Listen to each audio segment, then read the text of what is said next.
نماز چھوڑنا گناہ کبیرہ، زانی، شرابی، بدکار، لعنتی، لچا، سود خور، قاتل، سب سے گناہ گار بے نمازی۔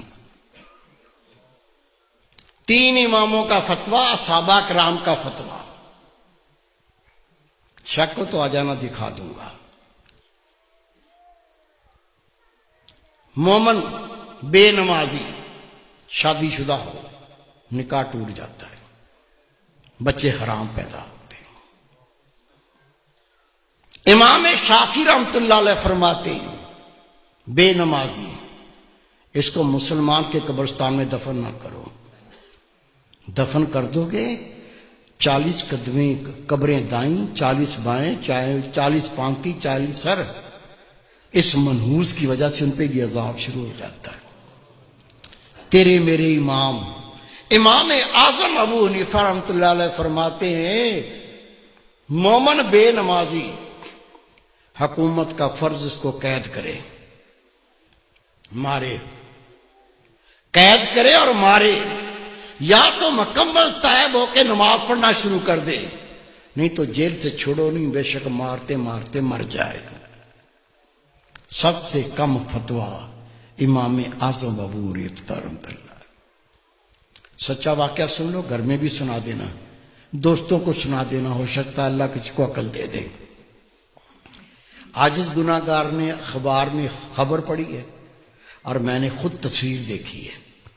میرے دوست تہجد گزار، بہت نیک اللہ کے ولی، وہ جنازے میں شریک بھی ہوئے، انہوں نے مجھے بتایا کہ میں خود اس جنازے میں شریک تھا۔ ایک نوجوان اپنی مرضی سے نماز پڑھتا تھا، موڈ پر، موڈ ہو گیا تو پڑھ لی، آپ پڑھ لو میں بیٹھا ہوں۔ دوستوں نے کہا بھائی نماز 5 وقت فرض ہے، مرضی نہ کرو، 5 ٹائم پڑھا کرو۔ کہتا تم اپنی قبر کی فکر کرو، میری قبر کی تمہیں کیا فکر ہے؟ کہہ دیا، بھونک دیا، بک دیا، وہ بیمار ہو گیا۔ بیماری کیا ہوئی؟ خدا کی قسم اس کے منہ سے گوں آنے لگا، پیچھے سے نہیں، الٹا سائیکل، منہ سے گوں آنا شروع ہو گیا۔ ڈاکٹروں کو بلایا، ڈاکٹر صاحب یہ مسئلہ ہو گیا۔ کہنے لگے بھائی ہم نے ایسا لوگ الٹیاں کرنے لگے، دیکھ کے ابکائیاں آنے لگیں۔ ڈاکٹر نے جواب دے دیا۔ 3 دن وہ زندہ رہا، 3 دن کے بعد وہ مر گیا۔ یہ میرے دوست ہیں، بہت نیک، ان کے رشتہ دار تھے۔ حضرت صاحب مجھے بھی اطلاع پہنچی، وہ نوجوان مر گیا، میں بھی چلا گیا۔ ٹھٹھے شہر کا واقعہ ہے یہ۔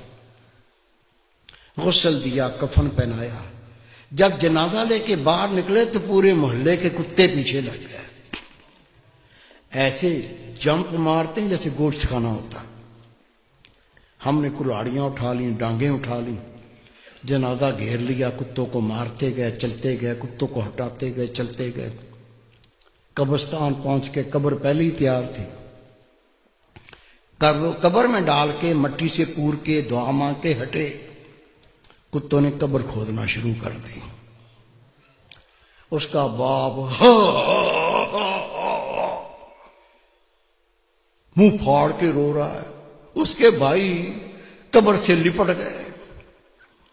میں نے کہا بھائی رونے سے کچھ نہیں بنے گا، یہ کتوں کو ہٹاؤ، یہ کتے تو لاش کو بمبوڑ کے کھا جائیں گے، میں اس کا کوئی فتویٰ لے کے آتا ہوں۔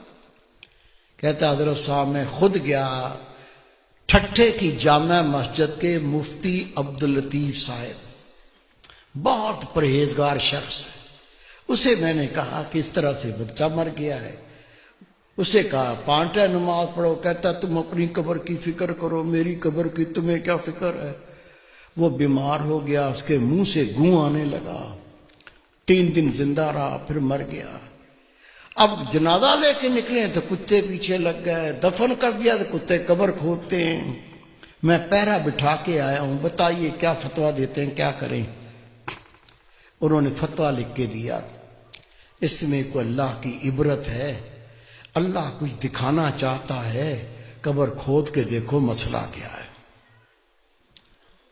کہتے میں فتویٰ لے کے تھانے گیا، تھانے دار کو کہا یہ فتویٰ ہے، قبر کشائی کرنی ہے، قبر کھودنی ہے۔ اسے کہا مولوی صاحب بیٹھو۔ میں بیٹھ گیا، اس نے صحافی بلا لیے، کیمرہ مین بلا لیے، اس کی گاڑی میں بیٹھ کے ہم قبرستان پہنچے، قبر کھودی، خدا کی قسم قبر کھودی، اندر دیکھا، اندر وہ نوجوان نہیں ہے، اندر خنزیر لیٹا ہوا ہے، گلے میں لوہے کا توق پڑا ہوا ہے، دانت باہر نکلے ہوئے ہیں، اندر خنزیر لیٹا ہوا ہے۔ شک ہے میرے کسی بزرگ کو؟ کیا بھائی کو، بیٹے کو شک ہے؟ شک ہے تو سنو، روایت ہے اللہ کی ہر مخلوق اللہ کی تسبیح کرتی ہے۔ اونٹ اللہ کی تسبیح کرتا ہے، اللہ پاک تیری ذات، تو نے مجھے اونٹ بنایا، گدھا نہیں بنایا۔ گدھا اللہ کی تسبیح کرتا ہے، اللہ پاک تیری ذات، تو نے مجھے گدھا بنایا، کتا نہیں بنایا۔ کتا اللہ کی تسبیح کرتا ہے، اللہ پاک تیری ذات، تو نے کتا بنایا، خنزیر نہیں بنایا۔ اور خنزیر اللہ کی تسبیح کرتا ہے، اللہ پاک تیری ذات، تو نے مجھے خنزیر بنایا، بے نمازی نہیں بنایا۔ آپ نماز پڑھتے، بیوی نہیں پڑھتی، بچے نہیں پڑھتے، تجھے کوئی فکر نہیں ہے۔ روٹی کھلاتا ہے، کپڑے لا کے پہناتا ہے، وہ جہنم کی تیاری کر رہا ہے، تجھے کوئی فکر نہیں ہے۔ خدا کی قسم حدیث پاک، بے نمازی کی کوئی نیکی قبول نہیں۔ جس نے جان بوجھ کے نماز ترک کی، نبی پاک فرماتے اس نے کھلا کفر کیا، اسلام سے خارج ہو گیا۔ خود نماز پڑھنی ہے، تیرا فرض ہے، جتنے تیرے گھر میں تیرے ماتحت ہیں سب کو پڑھانی ہے۔ پڑھائیں گے؟